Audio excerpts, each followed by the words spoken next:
Saku kula saga Rama kula badhe nyagahi. Bagus. Ket riyen Yen kowe arep boyong payu cakrane rak tegese niat lahir batin ngono bakal kedunungan wayu. Nggih Rama kula nyuwun pangestu. Yo. Kula nyuwun pangestu supados mangke pejah kula kusnul khotimah. Kena apa kowe pamit mati? Tan ngrunga kula tentu tekaning pati wonten wana dipangan kewan galak. Kula mengijen tanpa mboten wonten sing jagani sinten sing ajeng urip. Wong tapa Wibowadana kula triwari pangandikan. Lesmana, wong lakoni tapa kuwi pasrah pati urip, aja gagas perkara pati urip ngelingono. Ngelingono uripmu ning alam padang kuwi sing keparing Gusti karya jagat. Mula pasrahno marang panguwasaning Gusti karya jagat. Ngono. Kabeh manungsa kuwi ora bakal langgeng urip ning alam padang. Ning mesti sesuk mangsa kala tentu wektu sing ditemtokke dening sing gawe urip mangsa kala telas tulise utawa entek urip ning alam padang ya mesti bakal dipundhut dening panguwasaning Dat Kamurweng Dat kanthi carane dhewe-dhewe lan kodrate dhewe-dhewe. Ngono. Dadi nek upama kowe iki kodrate ora mati ning alas, arep kowe ning alas ijen, arep kowe ditubruk macan, ditubruk singa, ora bakal tekaning pati. Ya ming lara paling. Nggih. Ngaten nggih yang. Dadi aja sok mestekke. Engko aku mrono engko gek kaya ngono, engko aku nek mrene gek kaya ngene. Wong sing kaya ngono kuwi tegese wong sing ora percaya karo awake dhewe. Perkara bener luput, bungah susah, bejo cilaka, urip mati pasrah karo sing gawe urip. Kowe wong tuwa ora ngelekke. Malah sampeyan ae dhewe. Anggepmu arep kowe pati nek tantrape kurang ajar kaya ngono. Aku ora gelem ngono sampeyan ae dhewe.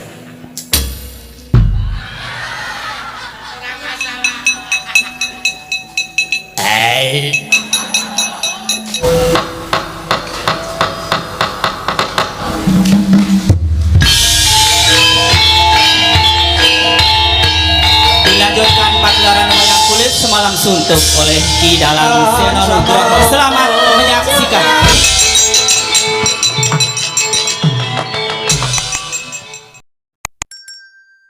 Sampun boten kirang prayogi. Bapa Panembandurna. Sarawujeng andika Bapa ing Sukalima katuran kaharjan rawuh paduka Bapa Panembandurna. Oh, astaka swala sila bertapa swalu kimbal sumorante hawela. Kula nuwun inggih Ger. Tansah pinanganing kawigatan niring sambi kala sawanipun ingkang Bapa ing Sukalima. Kepareng kula ngaturaken salam taklimipun ingkang Bapa Kunjuk Kersa Paduka anak Prabu Ngastina Ger, anak Prabu Duryudana. Sampun kula tampi karya bombong raos sing manah. Kula cancang bucaing weni dumawahing wijang urma keting werdaya. Saestu andadosaken cahya nur cahya daging rakayiwanan boten langkung kasekecakno anggen jengan dika lenggah. Bapa Panembandurna. Kawula non sampun boten kirang prayogi piswanipun ingkang Bapa ing Sukalima. Wonten ing Datraya Negaring Astina dinten sakmangke menika. Kakang Prabu Karna ing awangga. Mugi kasekecakno anggen jengan dika lenggah. Koko Prabu Karna. Kawula non nggih Yayi. Sampun boten kirang prayogi anggen kula ngabiyantur ngersa paduka Yayi Prabu. Namung drelan sak sampunipun kepareng kula ngaturaken salam taklimipun kang raka ing awangga kunjuk ngersa paduka Yayi Prabu kadang kula ing Astina. Kula tampi akarya bombong raos sing manahipun ingkang rayi ing Astina. Mboten langkung kasekecakno anggen jengan dika lenggah Kakang Prabu Karna ing awangga. Kawula nuwun sampun boten kirang prayogi pisawanipun ingkang raka ing awangga. Apa dene sira Dimas Kartomarmo? Prayogakno ngene siading adhem ngarsanipun Kakang Dimas Kartomarmo. Lho diweci sampun boten kirang prayogi pisawanipun ingkang rayi. Namung drelan sak samunipun kepareng kula ngaturaken sembah pangabekti kula kunjuk ngersa paduka Kanjeng Koko Prabu jimat sesembahan kula. Kartomarmo tak tampa. Ora liwat pangestuning ingsun mratakno mring kadaning ingsun Prasata Kurawa. Kang bodha gantung sebo titik lungguhan dina samengko iki Kartomarmo. Lho menawi sampun paduka dawuhaken badhe kula candhi nggo jimat sesembahan kula sinuwun Prabu Ngastina. Lantatan sanggaring kang padha gantung sebo. Aja nganti ana ing padha saur manuk. Jeneng Manirana diambabarake wigatining pasewakan Kartomarmo. Lho iki.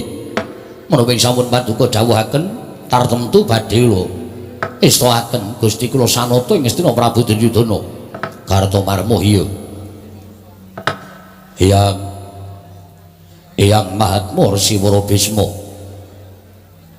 cumengklungan anggen kula ngantu-antu dhateng rawuh jengandika persasat kadidine ngentosi sileming palwa gabus kumambanging Sela Kresna jumbuh menapa ing sampun kula aturaken duk nalika tigang dinten ingkang kepengker Kanjeng Eyang kula boyong rawuh wonten negari Ngastina supados pirembagan catur netra kelawan ingkang wayah ing Ngastina Eyang Mahatma Siwara Bisma yayo putu nganti persasat kaya tak gelak laku ning Bisma daya-daya prapta ning ndatul ya negara Ngastina pengajaping penggalihku tanana liya kejaba mung enggal yangmu mangerteni kepiye mungguh petungane anak putuku ing Ngastina ya kuwi putu Prabu Duryudana babakan apa ingkang wis sira aturake kelawan Puneyang nalika sira tampa wangsit ing Jawata tinuding dening para dewa kudu anggayuh wahyu kanalindran kang aran wahyu cakraning rat nalika 3 dina ingkang kepungkur sira putu Prabu matur kelawan Puneyang yen to didhawuhi dening para Jawata supaya anggayuh wujuding wahyu cakraning rat putu Prabu wonten dawuh kaselakna toling penggaling Puneyang nyumurupi apa to kang bakal sira aturake kelawan Puneyang jernyatane nalika semana Puneyang paring dawuh saya Sembada saya Kuncara sartane saya Anjayeng Bawana sira putu Prabu Ngastina lamun gonira dadi nalindra negara Ngastina mau kesasapan utawa kesawapan saora-orane kanggonan wahyu kanalindran kang mangkono yaktine bakal bisa pinardawa kamulyaning putu Prabu sak anak turunmu besok mula nggih Puneyang prapta ning negara ing Ngastina iki kaya perjanjen ingkang wis nalika sira ngendikake kelawan Puneyang Ketal Kandha yen to titiwan lungguhan iki sira putu Prabu bakal matur kelawan Puneyang munggo kepiye ing bakal sira tindakake ngupaya wahyu apa pancen sira ora kepingin kedunungan wahyu murugake matur marang Eyang Ketal Kandha Eyang Ketal Kandha nedya nganglungake jangga nilingake karna mastuti sabda tama nalendra Ngastina putu Prabu Kurupati nggih putu Prabu Duryudana sembah sewu nuwun dening paduka Kanjeng Eyang kepareng rawuh wonten negari Ngastina badhe nampi dhateng aturipun ingkang wayah pun Duryudana apanku ingkang tak arep-arep murugake matura kalawan Eyang Ketal Kandha piye munggo nggonmu bakal ngleksanakake marang dawing Jawata ingkang paring sasmita marang putu Prabu Ngastina sira putu Prabu bakal ngupaya kanugrahan apa sira putu Prabu bakal nglirwakake kelawan sasmitaning Jawata sabab ngene ewoning wong ingkang gumlaring jagat nganti mayuta-yuta cacah iki yen to ana menungsa ingkang nampa sasmitaning dewa yen to jagat iki bakal tumurun kanugrahan tegese titah mau titah ingkang pinilih dening dewa supaya nggayuh kanugrahan yen to nganti sira lirwa sarta ngiwakake tanpa ana krekat lan karekat nggone bakal nggayuh kanugrahan tegese sira putu kuwi wis nglirwakake lawan dawing Jawata lan sira putu Prabu pancen wis semoh kanggonan kanugrahan nggih kula ajeng matur ngersanipun Kanjeng Eyang murugake matur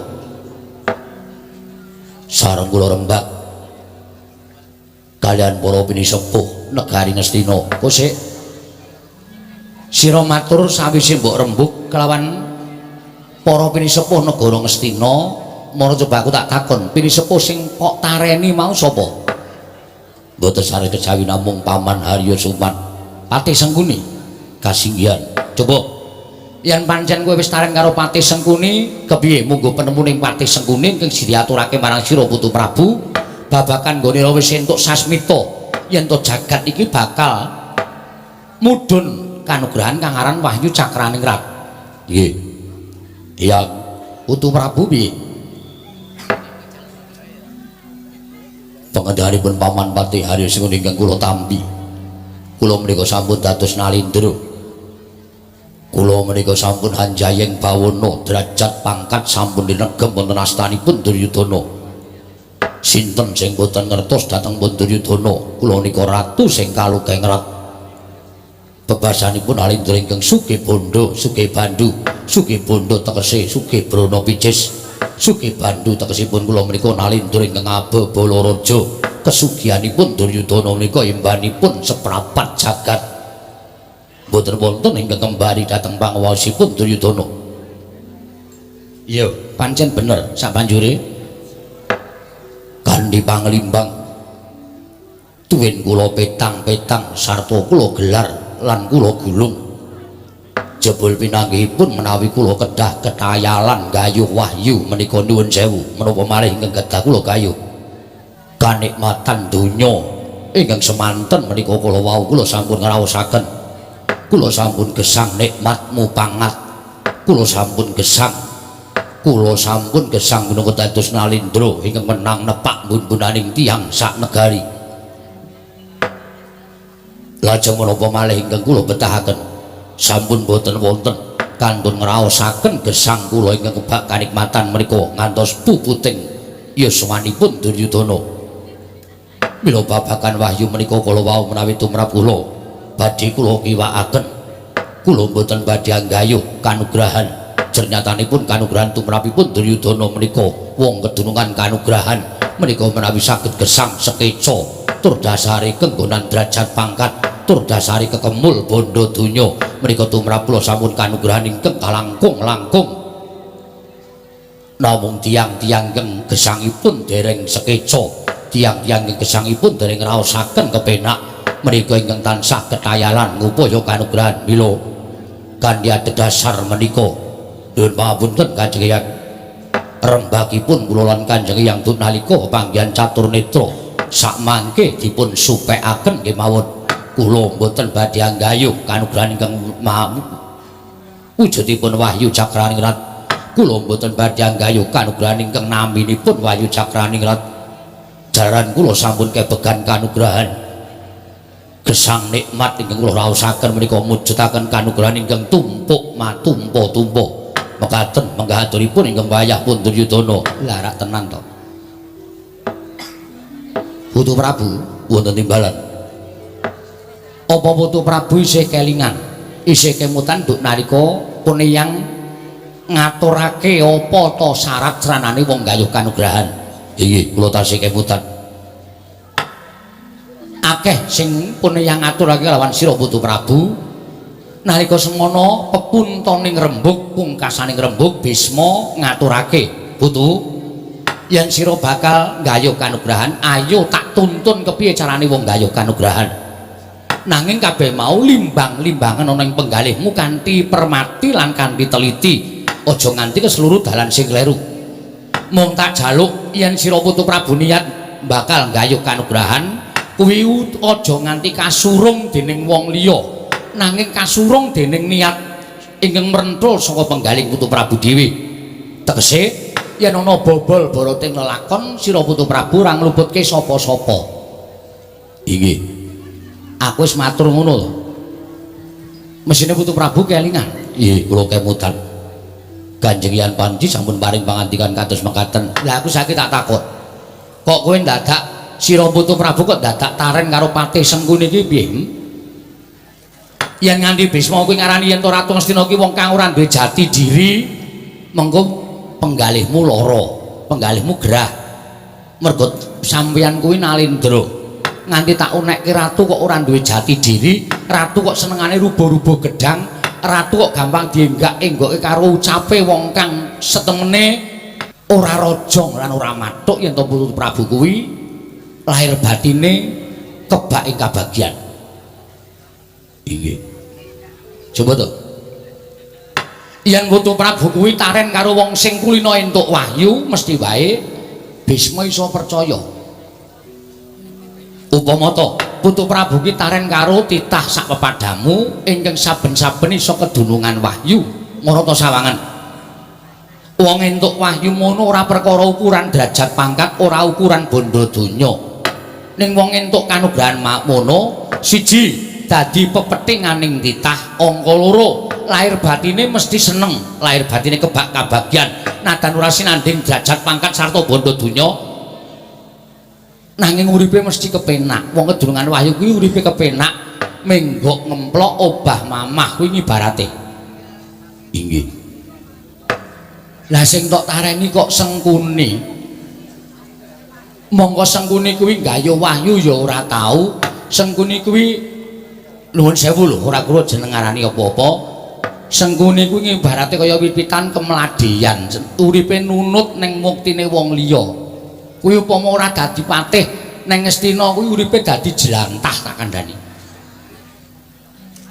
Sengkuni ora tau entuk wahyu, Sengkuni ora tau entuk kanugrahan, Sengkuni ora tau wahyu ning dewa kok tok tareni perkara ngono bakal gayuh kanugrahan.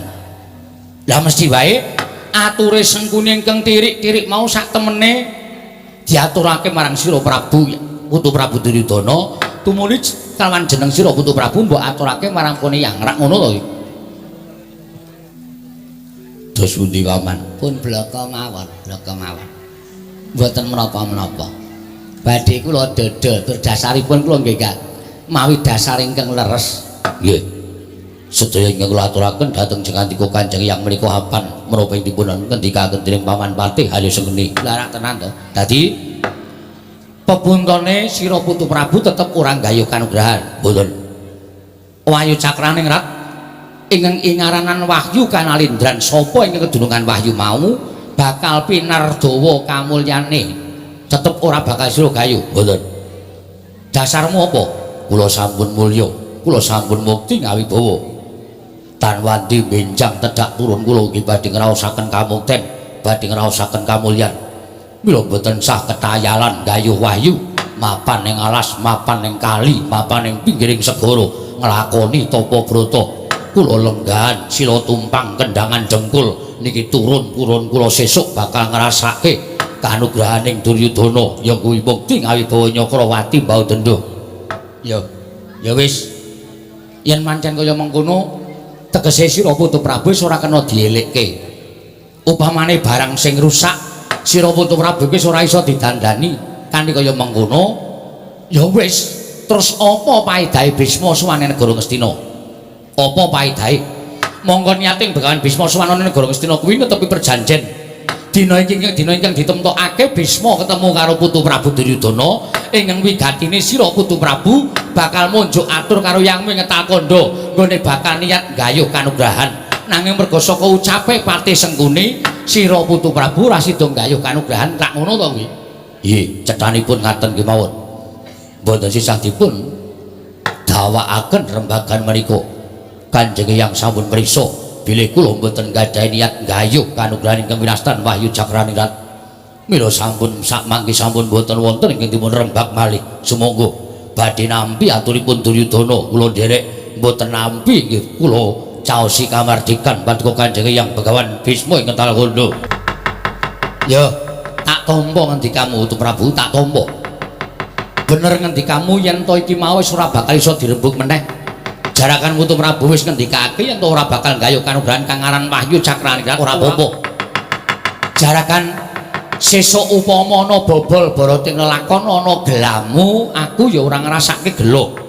Sing jeneng wong tuwa kuwi wajibe minuturi karo putuku ewadene putuku tak ajak menyang dalan sing bener. Kowe malah ora gelem malah sajake kowe melu rubo-rubo gedang karo pakarti ning Harya Sengkuni ing tansah ngojo-ojoki supaya liwat dalan ingkang ora sak mestine. Kuwi kabeh mangsa borok. Kowe dhewe ingkang lakoni, kowe dhewe ingkang bakal ngrasakake sesuk bungah susah bejo cilaka. Sugih miskin sesuk kowe bakal ngrasakake dhewe ento kowe nyelaki karo dawing Begawan Bisma. Lan bener apa kang dadi ngendikaning Putu Prabu wis ora ana ingkang bakal dirembug meneh antaraning Bisma lan Duryudana. Mula nuwun sewu, ora jeneng aku ninggal tata krama, ora jeneng aku ninggal marang unggah-ungguh. Terus pedahe apa aku mapane negara Ngastina? Sekecake nggih, sekecake. Aku tak kundur marang Ngetalkandha perkara areng rembug wahyu ya sakarepmu entuk wahyu ya sampun dipun nantepi, sampun ngantos getun wonten penggalih nggih. Nggih. Kula mboten getun. Kula mboten badhe geduwung. Nyawuri lampan kados mekaten menika paman kula sejenar. Kula rak sampun matur to. Ingkang Eyang Talakanda menika piyantunipun kados mekaten menawi panjenengan tetarosan babakan sasmita menika kala wau tartemtu kanthi tembung ingkang memalatsih supados panjenengan kersa nggayuh kanugrahaning tumrap kula menapa malih ingkang kedadipun gayuh panjenengan menika sampun sugih sampun kedungan derajat pangkat tur dasare nalindra pisan tur dasare kondang kajuwana papan pundi kemawon sami mireng dhateng nata ngastina kok dadak ketayalan ngrembug babakan wahyu menika menawi kula kok bebecer manah utawi bebecer wekdal nuwun sewu Dik Pate menika mau wase wigatos menapa ta lho sampeyan mboten ngertos lho kula mboten dipun paringi dawuh mila kula menika tambuh-tambuh manahipun Begawan Durna menika ingin dipun rembak menika wahyu apa terus sapa sing entuk sasmita anak Prabu Duryudana menika pikantuk sasmitaning dewa kedah gayuh wahyu kanalindran wanami wahyu cakraning rat oh lajeng tarosan kalian Begawan Bisma dipun dawuh supados ngupaya wahyu ning kula gondeli sebabe sing dibutuhke anak Prabu Ngastina menika sampun boten wonten sedaya sampun kecekapan contonipun kathah Kakang Durna coba klatri menggalih Pandhawa nika entuk wahyu napa mawon digayuh dening Pandhawa wahyu toh jali, wahyu cengkir gading, wahyu degan ijo lan sak piturute niku Pandhawa kabeh sing entuk ning nyatane Pandhawa ya uripe ora mubra-mubru kaya Piyai Ngastina nyatane Pandhawa ya ora kepenak uripe kaya Piyai Ngastina tegese wong entuk wahyu niku rak durung iso dipesthekke nek uripe kepenak to Kakang Durna mula kula nyuwun dhateng anak Prabu Ngastina supados sak mangke sampun pitados kalian babakan kanugrahan. Leres Dik Pate. Nggih. Sampeyan cocok kali kula. Lho, cocok kula cocok. Menawi kula mboten cocok kali sampeyan terus kanca kula sapa? Nggih. Kula cocok karo sampeyan. Sampeyan dasaripun menapa? Dasar kula sepriki menika kula nika ora pendhita kula nika ora tau percaya karo wujuding wahyu. Mboten percaya, mboten. Karo wahyu niku mboten percaya. Mboten pitados. Sebab apa kok ora percaya supados dipun midhangetaken anak Prabu Ngastina ben saya kuat penggalihe saya sentosa penggalihe sebab nuwun sewu wong sing percaya karo kanugrahan menika monggo entuk entuk wae wong sing ora percaya ya sah-sah mawon sebab tumrap kula wahyu menika sak mangke menika namung pengaran-aran tegese mung wong iso ngarani ning ora iso mbuktekke kok iso ngarani ora iso mbuktekke sampeyan nek pancen kurang percaya mang takon karo wong-wong sing tau entuk wahyu menika. Wahyu menika rupane apa? Kula tak takon, apa abang, apa ijo, apa kotak, apa bunder? Apa lanang apa wedok? Niku wong sing entuk wahyu ora iso ngarani wahyu menika wujude napa. Mula wahyu menika dipercaya ya apik ora ya ora apa-apa. Oh, ngoten nggih. Ngoten nggih Kakang Durna. Leres nggih. Wahyu menika panci mboten wujud. Mboten wujud ya, mboten wujud. Wahyu menika namung pengaran-aran. Embanipun kaya demit. Lho kok kaya demit niku ya kena dipercaya kena ora nek ana sing tau weruh terus kon gambarke kaya ngapa bentuke niku ya ora iso weruh mak celorot tibaning wahyu sapa sing weruh matane sapa kok aja kasar kaya ngoten lho kula tak ampun mripate sapa sing weruh kula tak takon ngoten dadi mboten wonten wonten mak celorot niku wong golek kodhok oh saka kadohan ketok mak celorot niku silahe nolah-noleh wong golek kodhok niku sentere teng ndas nggih kula nek ndase mengo niku ya celorot terus do diarani wahyu lurah ha dudu wong niku teng dhuwur kok niku lintang alian sampeyan ora sandadak ngenteni pilihan lurah pendak ngantariksa niku resik ora ana megane manglekar teng lapangan niku mengko nek jam 1 jam 2 niku celorot niku jenenge lintang alian kaya ngono kok wahyu kok alian nggon nggih ngoten nggih Kakang nggih nyatane nggih ngoten ning nyatane Janaka nika ya sok entuk wahyu napa-napa wahyu Makutarama nggih ditampa Janaka oh niku men nuwun sewu kabar sing ora nyata disebarke tegese ana tetembungan undhaking pawarta sudaning titipan nggih undhaking pawarta upamane Janaka niku jane ora entuk wahyu ning Janaka kongkonan wong siji loro dibayar ana mlebu nang Karang Pradesan umumna nek aku entuk wahyu sak dawa-dawane lurung isih dawa gurung tegese sak dawa-dawane utawa sak amba-ambane cangkem niku isih dawa dalan nggih mula kak walik Dewate walik nggih Sampeyan niku nek omong senengane sadawa-dawane darane sih dawa cangkem. Maksudnya kaya ngapa? Ya ora ana sing ngerti. Ya meng jarene wawulang hasta brata. Hasta wilangan 8 brata meniku laku. Lakune kaya ngapa? Apa mundur apa maju? Niku ya ora iso dicandhaki. Nggih, nggih.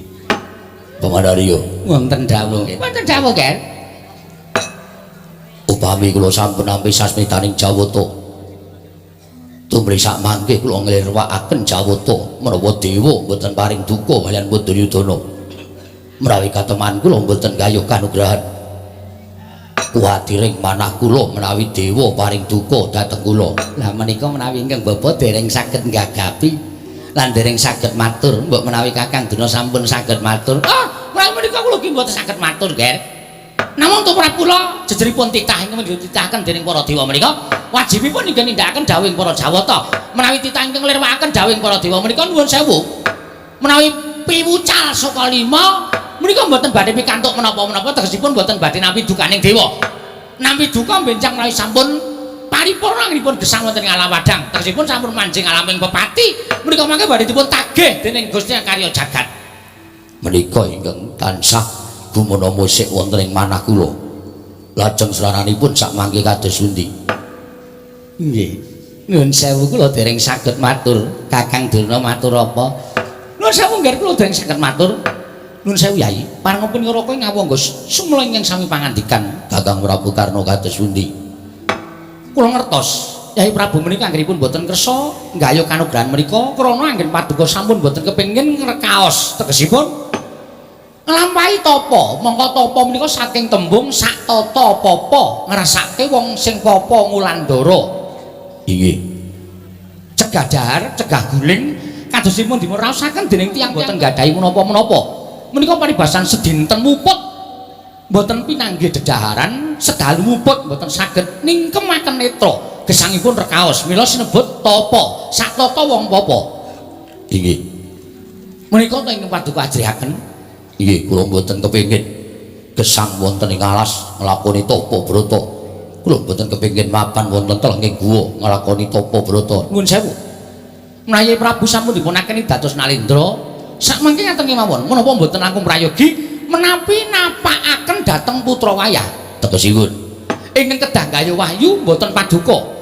Namung napakaken putra wayah menika ingkang kula kersakaken menika menapa mboten langkung prayogi menawi ingkang putra pun Raden Lesmana Mandrakumara ingkang kedah gayuh wujuding kanugrahan wahyu cakraning amargi menawi samangke paduka Yai Prabu menika sampun lengser keprabon tegesipun ingkang gumanti keprabonipun paduka Yai Prabu menika anak kula pun Lesmana samangke menawi Lesmana kesambetan gayuh wahyu cakraning tan wurunga benjang badhe kiyat lair batosipun Yai Prabu Ngastina Sring Astina Maha Duryudana ngandika Doyayi ayo sungkaweng dias Kulatira sang Warakuta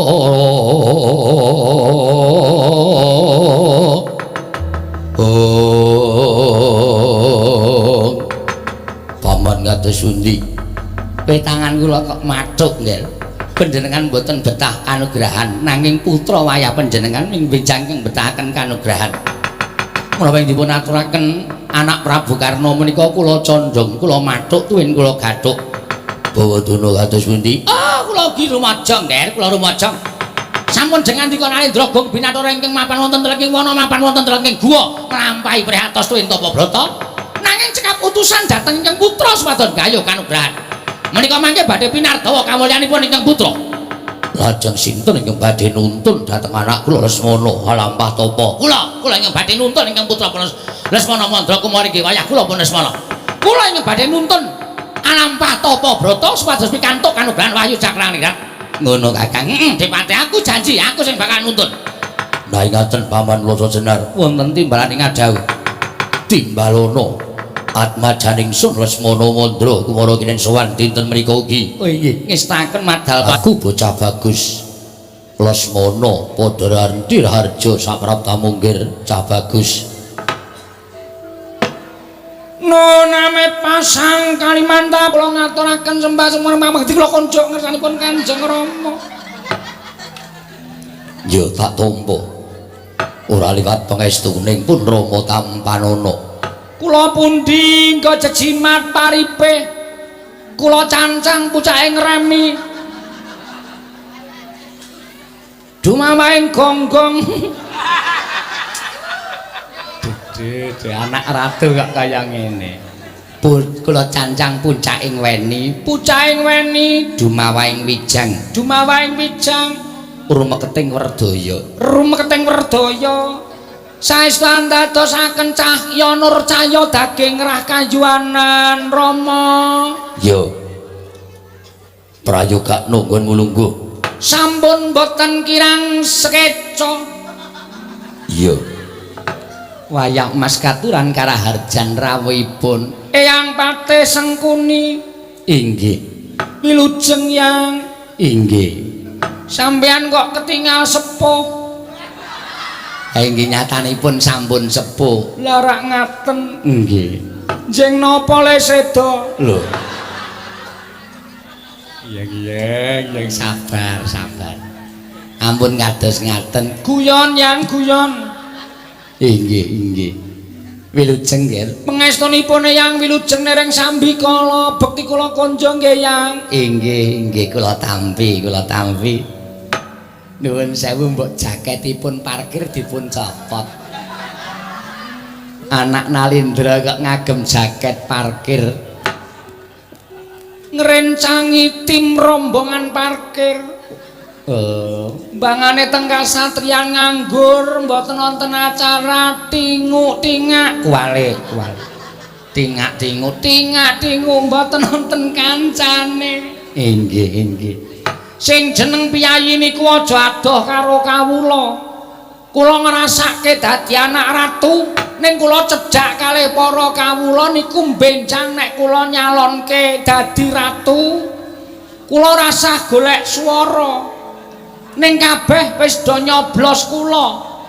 Oh, ngaten. Nggih, arepa kula niku anak ratu ning kula niku ngerti unggah-ungguh. Nggih. Dipun sekecaken anggenipun lenggah. Sampun boten kirang prayogi Yang Patih. Oh, putuku nggih. Lesmana Mandra Kumara padha raja sak pratamu ya nggih, Lesmana cah bagus. Eyang Penemban Durna. Wah, lagi pisane kok wis mates lho.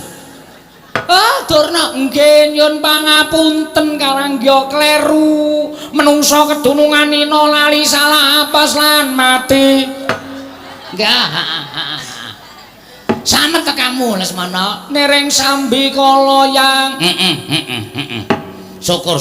Waras awakmu Pangestunipun sehat.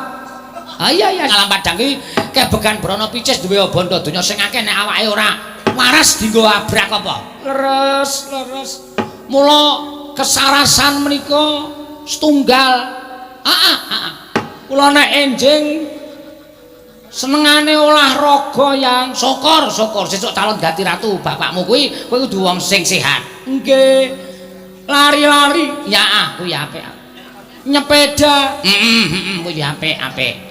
Sing dereng kula lakoni ming olahraga berkuda. Jeng nyilih Mbah Putri nggih Yang. Ya wis sakarepmu kana sakarepmu. Nek Mbahmu Putri teol, wong kae wis tuwa, jarano kae wis tuwa kae. Kae ora kuat ditumpaki, ngono. Ning nek kula rak bobote mboten patoso awrat. Oh ya ora apa-apa wis arep tak gawa saiki apa piye?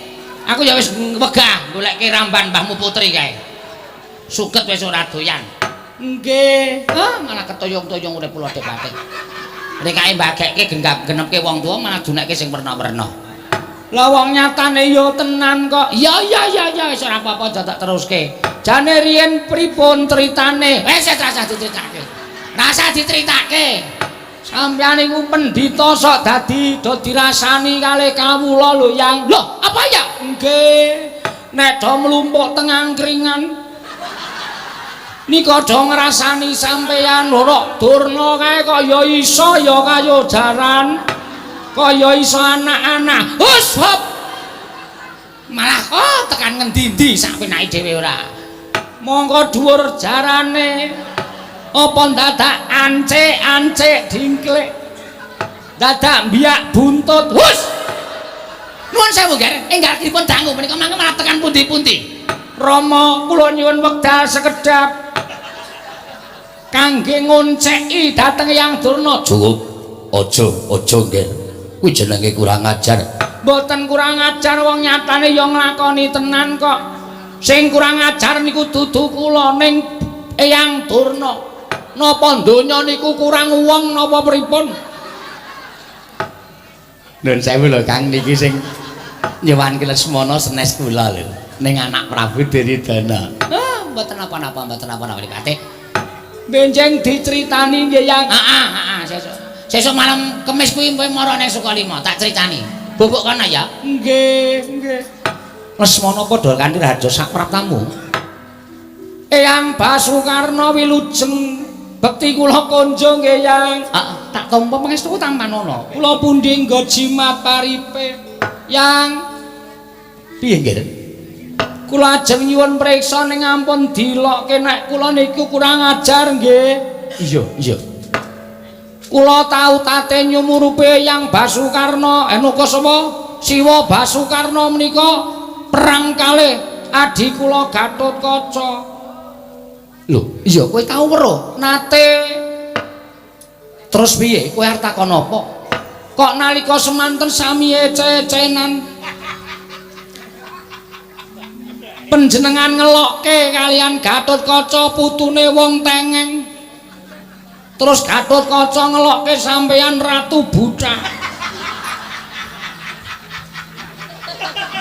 Nuwun sewu napa rambute mboten thukul saestu are. Kula menika tiyang sepuh kedah ageng palimarmanipun ingkang raka ing ngawangga. Lesmana. Wonten dawuh Rama. Kagiat raos sing manahipun ingkang putra pun Lesmana Mandra Kurawa. Kumara. Tupi kula tinimbalan sowan ngersanipun Kanjeng Rama Prabu Duryudana. Kepareng ambabarana ingkang sejati menggap menapa ta wigatosipun anggen paduka miji dhateng Patik Bro pun Lesmana. Jane iki nek gelem omongan ya asis ya apik ya tata krama lho ya ming sok mek mak gliyer terus rada kentir iki lho. Kentir dengkulmu mlocot. Oh, krungu ta iki mau. Lesmana. Wonten dawuh Kowe kepengin ora? Mboten. Oh sik. Monggo dhisik. Sesuk kowe kepengin dadi ratu apa ora? Tiyang gesang wonten ing alam donya menika ingkang dipun jangka mukti ngawibawa Nyakrawati mbau denda kebegan derajat pangkat lan semat ugi bondo donya. Ya. Sinten tiyangipun ingkang boten kepengin dados Nalendra? Sesuk kowe tak gadang dadi ratu nglingsir ke Prabaning pun Rama. Rama menika boten bohong. Ora. Lair batos. Yo, lair batin. Matur sembah sewu nuwun Rama. Kula benjang dados Nalendra wonten negari Ngastina mukti ngawibawa Nyakrawati mbau denda. Yo. Ning yen wis pun Rama lengser ke Prabon. Nggih. Ciri-cirinipun Nalendra ingkang badhe lengser ke Prabon menika menapa? Siji. Nalendra nandhang gerah. Angka loro wis keladuk yuswa. Kuwi tata-tata bakal ngangkat Nalendra anyar. Oh, ngaten. Yo. Mongko Rama tasih gagah. Yo. Mbok gerah. Duh. Oh, kok migren sirahku suwe-suwe. Gagas bocah iki jan. Aja kaya ngono. Sesuk wancine eneng dhewe. Nggih. Ning eneng syarate. Nun, Ana syarate. syarate menapa? Kowe kudu kenggonan wahyu. Wahyu. Yo. Ayu napa mboten? Tegese wahyu kuwi kanugrahaning dewa. Oh, kanugrahaning dewa to. Yo. Arane wahyu cakraning rat. Oh, kula kinten wahyu nek turu mangap nika. dudu kanugrahaning dewa. iya pancen bener dewa bakal matedhake kanugrahan mapan ana ing wana Krendayana sapa ingkang bisa nglakoni tapa brata prihatin bakal kedunungan wahyu cakraning rat yen sira atmajaku iso kedunungan wahyu cakraning rat tegese bakal pinardawa kamulyanmu kowe bakal kuat lenggah dampar keprabaning Astina Mekaten Rama. iya Ning kula sajeke ngurip niku dereng tau laku tapa. Kula dereng tau prihatin. Menapa inggih kula saged kelampahan nglampahi prihatin wonten telenging wana Rama? Bawa Durna ingkang bakal mulang kalawan kowe. Eyang Durna. Iya. Napa saged kasembadan? Wong Eyang Durna niku ya ora tau tapa. Ya ora tau prihatin kok ajeng mulang wong tapa. Aja kaya ngono Lesmana. Arep aku ora tau tapa, aku ora tau prihatin. Ngaku kuwi duwe ngelmune wong tapa, ngelmune wong prihatin. Utawa ngelmune wong bakal kedunungan kanugrahan. Nggih. Mula kowe ayo budhal menang wana Krendayana ana ing laladan dandang mangore. Kowe nglakonana mesu budi tapa brata prihatin ana ing telenging wana Krendayana. Pinten dinten suwene wong tapa kuwi paling sithik suwene 40 dina 40 bengi. Waduh. Kula kinten nek ming 3 jam. 3 jam kita apa-apa. Delok film. Delok film. 40 dina 40 bengi. Mekaten Rama Eyang. Kuat apa ora? Nggih pangestunipun kiyat. Kula tak tata nggawa panganan sak cukupe. Kok sik ta, mula rungokno dhisik aja kesusu. Sing jeneng wong tapa ki ora kena nggawa panganan, ora kena nggawa wedang. Oh, dhewe ora entuk nggawa kanca. Siji mboten entuk nggawa kanca. Ora entuk. Nek mboto radio, kuwi ta apa-apa kuwi. Nggih nyetel Gusti, pasrah sakabehing kaleputan. Sinambi kowe wiridan ngagungake asmaning Gusti, nyebut asmaning Gusti sak akeh-akeh. Ngaten. Nggih. Dados mboten entuk mbeto maem ora. Aku ora entuk. Aku apa? Aku ora entuk kondur gawa aku sak penake dhewe. Nggih. Kacang, hus. Panganan ki sawerane panganan aja tak gawa. Niku meng cilik-cilik. Mboten marai wareg. Arep cilik ora marai wareg aja tak gawa. Oh, ngaten. Sila sedakep manut marang unjal mlebu metu ning Bajra Irawana.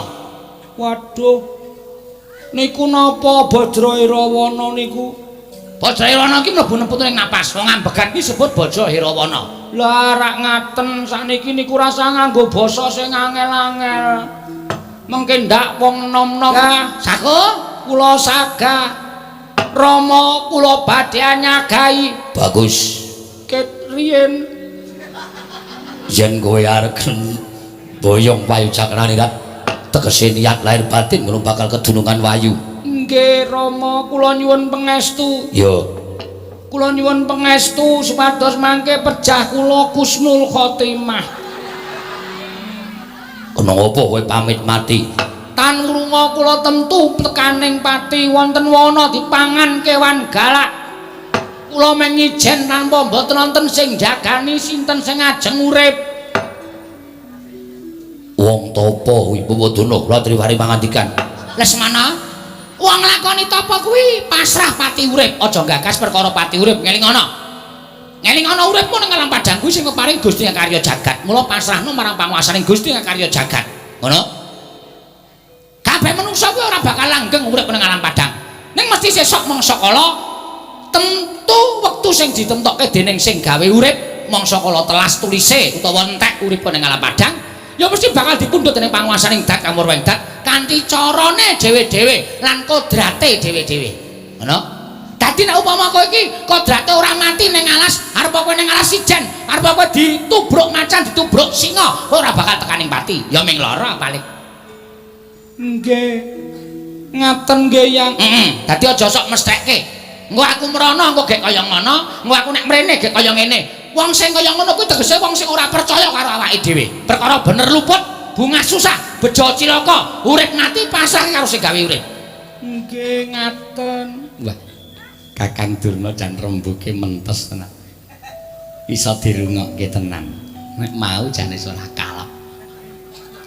Lho kula mau ngapanane kok dibatin iki ping supaya mecut dateng raosipun Lesmana.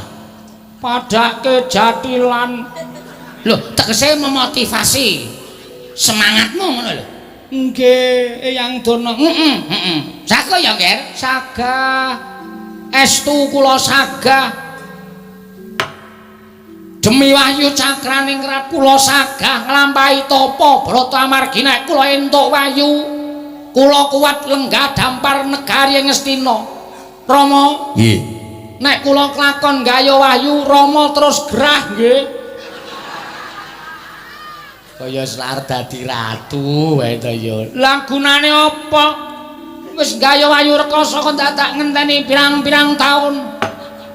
Aja kaya ngono, sesuk wayane mangsa kala ana dhewe sing bakku wis sagu. Sagah Rama. Lahir batin. Lahir batos Rama.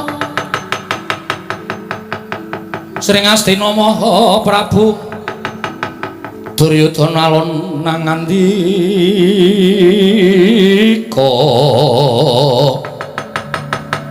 Duarining sun Werkudara ing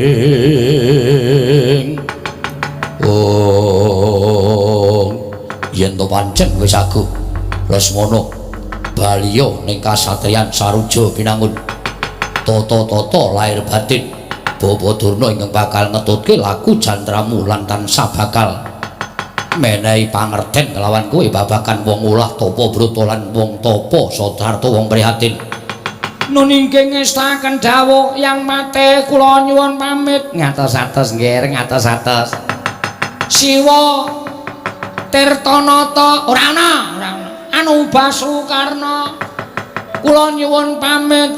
Sing ati-ati aja kaya bocah cilik ya nggih. Tak dongake saka negara Ngawangga muga kasembadan panjangkamu. Nun inggih ngestaken dawuh Eyang Durna apa? Ampun negake kaliyan kula nggih ya. Ora bakal tak tegake. Tatutke. Tak ulang carane wong tapa. Nggih ngestaken dawuh. Kula tak beto HP. Aja mengkene wonten napa-napa kula ngabari keluarga kula pripun wis ta. Pokoke diselen sik. Pendeta ngerti diselen barang. Diselen sik aja nganti dinai swaramu ndak werna-werna. Nggih, Rama nyuwun pamit. Surtiti lampahipun anak kula Lesmana. Malah kula melang-melang kados ninggal jabang wonten tepining balunggang. Dipun menapak menawa menika anak kula. Inggih. Ketapno sanggaring para wadya bala Kurawa. Nyuwun pangapunten. Menapa mangke mboten dados dukanipun Kakang Durna, jernyatanipun ingkang putra badhe lampah tapa. Nenggani anak kula nanging radi tebih papanipun. Lesmana tapa wonten telenging wana Krendayana.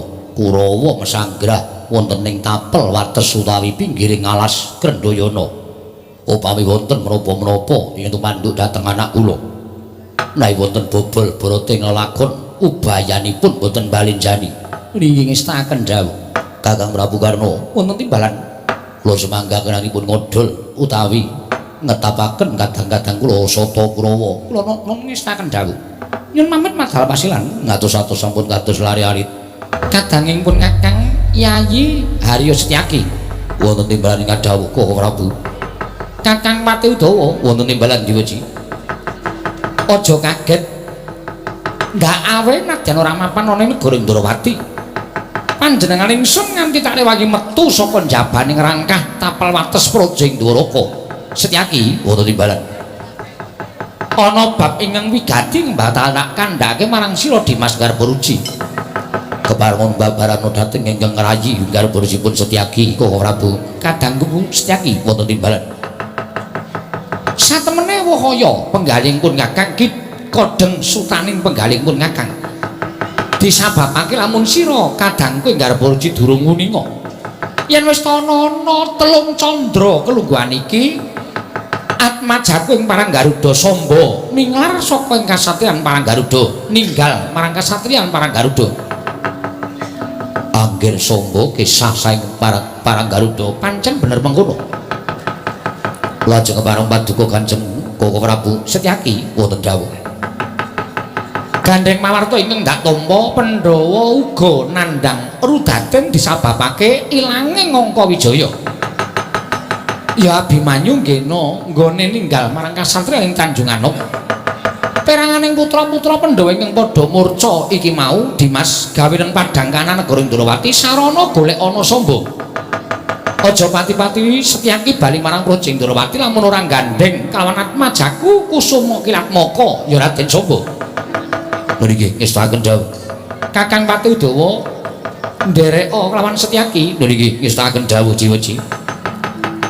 perkara negara Ndrawati bakal tak titipake marang saperangan Wadyabala lan Ayaka Nuraja Ndwaraka niki ngestaken dawuh menawi ngaten klilalana dinten sak mangke daya-daya kula nyuwun pamit ngupaya wonten pundi lenggahipun Angger Samba sing ati-ati aja kaya bocah cilik sinuwun kula nyuwun pamit mados ingkang putra pun Angger Samba Kakang Pati Udawa muga-muga padha ing karya isa ketemu kaliyan Atmajaku Raden Sambaya Kusuma Kilatmaka niki nyuwun pamit Koko Prabu sing ati-ati nyandhek lakuning swatama ora pangling Setyaki dasar kepara nyata kuwi gatimu apa Setyaki suwe nggonku kekalangan diutus dening Kanjeng Koko Prabu ngupaya menyang dimendraning Angger Samba bareng tekan tapel wates alas Krendayana aku weruh barisaning Kurawa padha mbangun ya kuwi pakuwon padha suka parisuka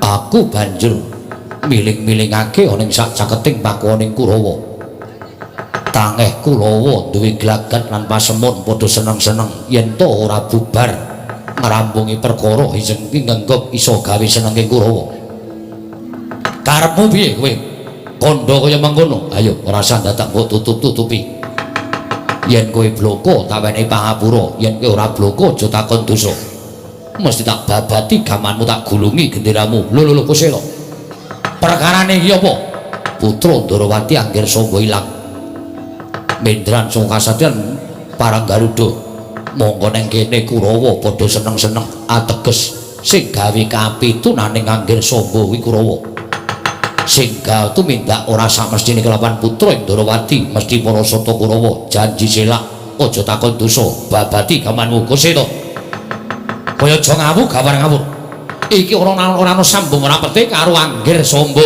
putra Ndrawati ora sadar dak selak ngaku apa ora ngaku tak jotosi ora ngaku tak obrak-abrik barisanmu wah pancen ngejak Suraya kowe keparat nyatane aku ora duwe niat bakal duwe sedya ingkang ora prayoga kelawan Angger Samba nanging mbok peksa pancen wis dadi ciri gethek yen Setyaki ketemu karo Kurawa kudu ngedu atosing balung kleting kulit yen ngono apa sing dadi kareping Sata Kurawa bakal tak ladeni ayo padha minggat saka Kendayana apa ora bakal lunga nganti rampung ing pakaryaning para Sata Kurawa ora rampung aja takon dosa ora gelem lunga aku sing bakal nyingkirke para Sata Kurawa langkah ana dhisik batanging swatama maju jangkah tak untapke nyawa marang kayiwanganing Bathara Yama Setyaki kapupuguk culetat hotel Bayadil Mikala iki halya Dalma Gati areng apa nglablak dapurmu ayo sirnakno Setyaki glelek kowe aja combong aja adikong adilengo musuh Dalma Gati sepya jauh digaro hai woi Bosial wedan otot kawat balung besi weh kuwi Gatot Kaca iki ya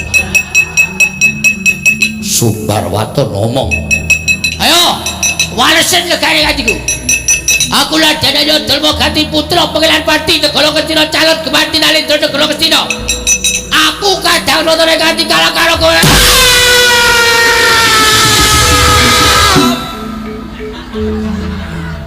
baru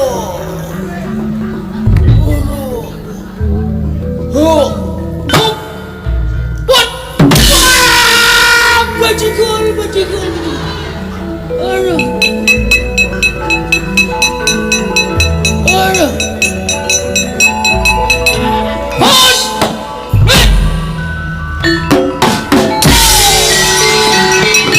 geger ora karo-karoan mungsuhe sapa? Mengsaipun Sencaki. Lho, kok ketemu Sencaki? Mboten ngertos sangkan paranipun. Sencaki dumugi wonten tepining wana Krendayana. Ucapipun Sencaki madosi putra Ndarawati Raden Samba. Malah dipurawa dipun dakwa ndelikaken Raden Samba. Selaing rembag dados perang. Sencaki saya tuwa kula waspadake rambuté wis werna loro kok tangane atos ora jawab-jawab. Kowe mbiyen tekan saiki kok kaya ora suda-suda kekuatane. Jah kula man. Kowe ya mati. Nggih. Kok isih iso omong. Kula niku matur kawon niku nek carane wong perang niku mati kula man. Mungsuhmu Sencaki. Sencaki jen kok rumahsaku direbut Kurawa pirang-pirang kok ora ana sing menang. Nyatanipun mekaten. Kula semanggaken.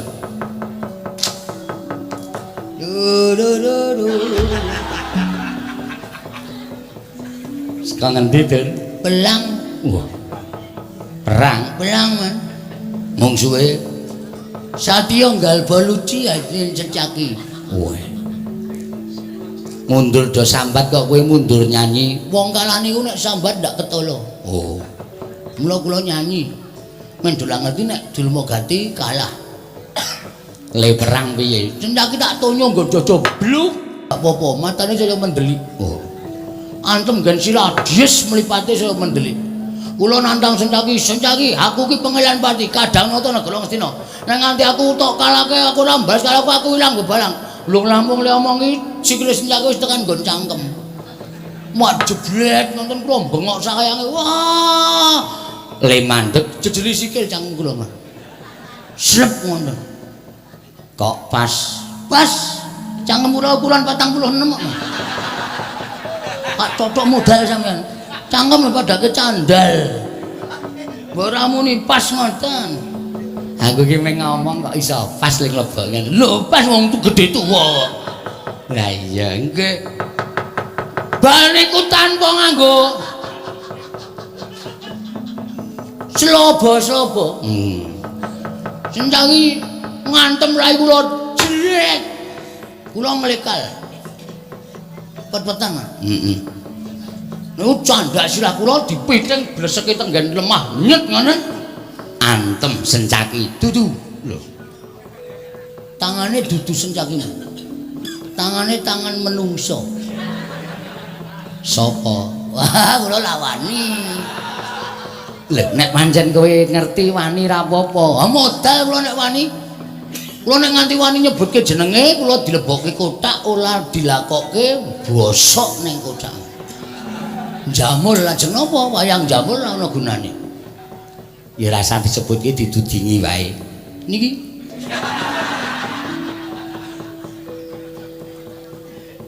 Sing ngendi ta?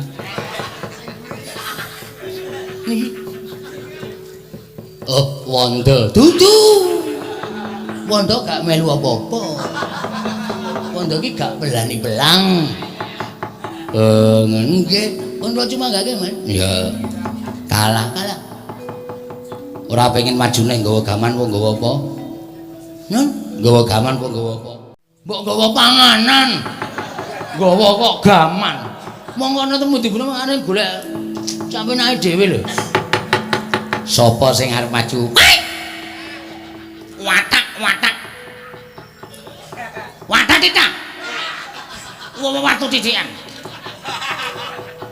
Citraksi. Nggih, Man. Arep maju apa? Ngomong suwe sapa? Setyaki. Non, Setyaki. Setyaki. Heeh. Kartomarma kalah, Swatama kalah, Durmagati kalah. Edan. Kula sampeyan mang semikir Man, Setyaki niku nek kalih liyane kula mesti menang. Nek kalih kula durung karuan. Wani karo Setyaki. Iki apane? Nek pancen wani metu rene, tantangan Setyaki. Lho, suluke kok cilik. Suluke tetep gede wae. Gugu karepe dhewe. Amo susu Suramrata Jayamrata imbangin padha-padha. anggepe kaya lanang dhewe Setyaki. Ditantang. Ayo, tonton sing kene. Rada maju le lungguh. Nggih. Sumbar. Susu Ramrata Jaya Menata. Setyaki. Sapa iki? Raden Haryo Cicumang. Citraksi. Citraksi. Arep ngopo? Lho, perang apa bal-balan? Nek pancen perang rene. Njaluk mati Jalapa. Tangan tiban tanganku kiwa paling ora kowe mlebu rumah sakit. Tiban tanganku tengen paling ora disarekke dina iki. Aduh. Kok medeni. Tau mong ya ora sawedi kuwi wong Sumbar. Kuwi memang Sumbar. Wong Sumbar ki supaya iso mungsuhe gila ning kowe rasa wedi. Oh, oke, Man. Dibales. Nek namung tanganmu rumah sakit karo sarean isih ampuh aku. Ayo. Ketiban tetangan kiwa mlebu rumah makan. Tiban tangan tekan kelakon ilang. Kowe iki kadang rata kok nyopet ta. Samben. Samben wis ge menyang. Ana. Iki. Wes sapa? Iki merganing Pak. Iki merganing patimu Setyaki. Edan. Kowe wong-wong sing kaya kowe Setyaki. Ngobrak-abrik para Sata Kurawa ning dina iki kowe bakal ning akhirat. Keteken Raden Haryo Citraksi kowe njaluk mati cara apa?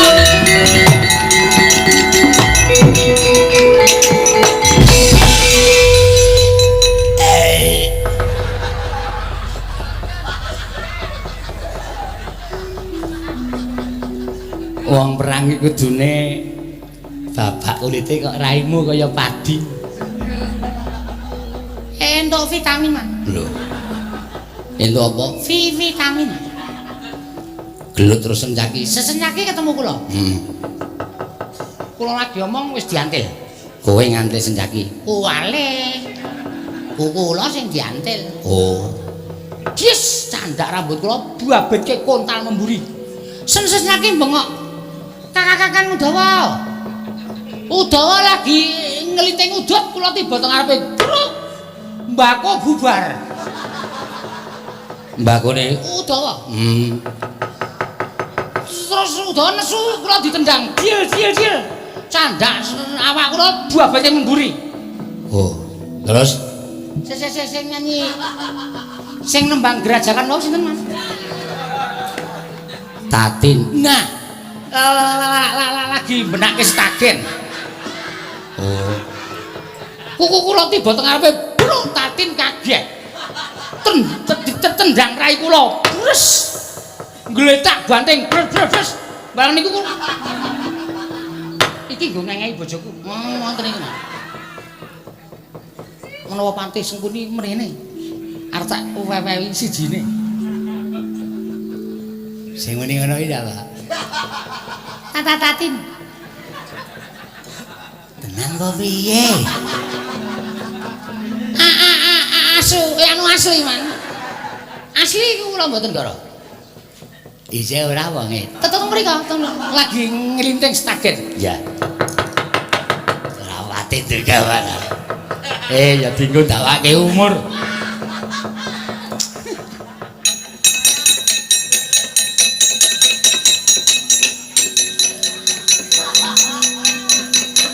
Soy. Ate sengguni. Arep ngopo? Arep genahke. Genahke apa? Jare rasa kami sosolan. Jare sing iki. Jarene ngopo?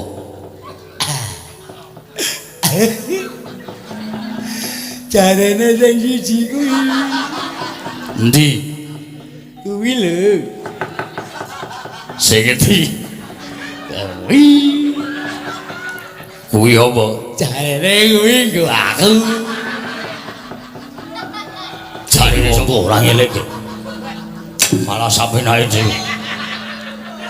Anggepmu arep kowe pati nek tantrape kurang ajar kowe. Aku ora gelem muni sampeyan ae dhewe.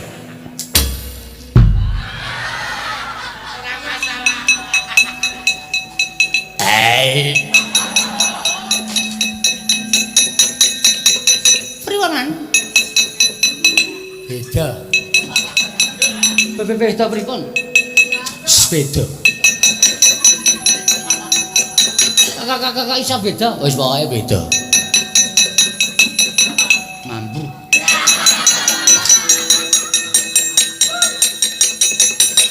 Papa niku sak penake dhewe. Ora rasa metuke sencakile. Kukut sedela ning aja lunga. Kakang Udawa, wonten dawuh Yayi Mas.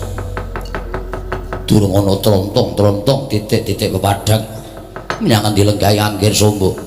Kula suwun kanthi sanget sampun ngantos kendho penggali jengandika Yayi Mas Tiyaki. Gandeng menika dawuhipun Sinuhun Prabu Ndorowati, monggo sampun ngantos wangsul dhateng negari Ndorowati utawi panjenengan kundur dhateng negari Ndorowati. Menawi mboten gandeng astanipun Angger Sombo Kusuma Kilat Moko, Kakang Watu Dawa ayo bebarengan karo aku, monggo. Tobat sodhe selikur dina. Nganti gawe horeg jroning Kayiwangan Dandang Mangore. Akeh para jin berkasaan, para jin setan primrayangan kang padha nungsang kuyang ngudel bingung numpuk bentus lakune. Merga katrake nggawa panas ing sumundala ning Kayiwangan Dandang Mangore, tobat barang tak perpeki. Iki ora mangling kaya wayah Lesmana Mandra Kumara ingkang laku tapa ngger Jugara Sawetara. Apa to wigatine dene kowe laku tapa ning telenging wana Krendayana? Nyuwun pangapunten panjenengan menika sinten? Menapa panjenengan menika bangsaning jin? Menapa panjenengan menika bangsanipun wewe? Menapa kuntilanak? Kula mboten mangertos. Tobat kowe rung naukate ketemu karo aku to nggih. Aku kuwi dewaning panggoda pangrencana. Eyangmu Pandya Betari Durga Lesmana. Wo Eyang Durga, iya. Kula ngaturaken sembah pangabekti kula kunjuk nggih Yang. Iya tak tampa pangestuku tampanana. Menawi paduka rawuh wonten ing mapan mriki badhe nadhah kala mangsa dhateng kula. Monggo kula aturaken jiwa raga kula lair batin Yang. Tobat aja kaduk ati kajron penampa. Yen dene praptane yang ning papan kene ora nedya bakal gawe kapitunaning uripmu ya Lesmana. Nanging malah kosok balen. Kowe kuwi tak dangu, kowe iki jane duwe pepinginan apa? Lah kok dadi kowe nglakoni tapa ning wana Krendayana? Mastuti dawuhipun tiyang sepuh kula. Gandeng benjang kula menika calon dadi ratu wonten negara Ngastina. Mila kula dipun dawuhi supados gayuh wahyu cakraning rat. Inggih menika wahyu kanalendran kedah nglampahi tapa wonten telenging wana Krendayana Yangko. Yang wae aja ditambahi ko. Inggih dadi kowe gayuh wahyu cakraning rat kasinggihan mekaten kepasang Yogya katujuh ing Nginu Kebumen. Aja ditambahi Kebumen. Katujuh ing Nginu rawuh jengandika Kanjeng Hyang gandeng panjenengan menika dewa. Iya, aku kuwi ganeping dewa. Mila babar pisan kula nyuwun tulung. Nyuwun tulung apa? Kula nyuwun tulung panjenengan kersa nggayuhaken wahyu cakraning rat. Nek pancen Hyang Durga nika dewa, mestine iso nggayuhke wahyu. Ning nek sampeyan ngaku dewa kok ora iso nggayuhke wahyu, Lesmana ingkang wayah.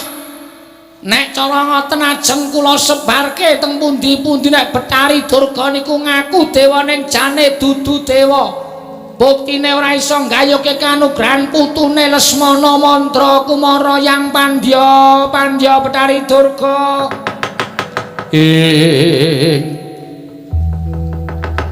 Buta Pandhawa tata gati wisraya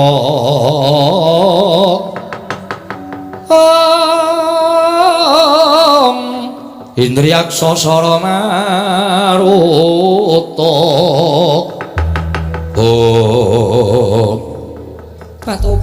Tobat ora ngira babar pisan malah sejatine mung kepengin takon apa ta wigatine Lesmana dene mapan ana ing wana Krendayana malah ketiban awanget aku kudu golekake sarta gayake wayu cakrane reng marang kowe nggih iya tak udaneni panyuwunmu tak pinangkani Lesmana la taala datosaken remen raos ing manah kula ingin kutaria kowe iki ngopo kowe iki saking senenge ati kula iya ning ana pitukane napa aku njaluk pitukane yen aku bisa gayake wayu cakrane rat marang kowe sesuk umpama kowe tekaning pati sukmamu melu aku tegese sukmamu ora nampa dening panguwasaning dewa ning dadi sukma sangsaran melu aku dene ragamu ben dadi panganing baju barat gelem apa ora asik lho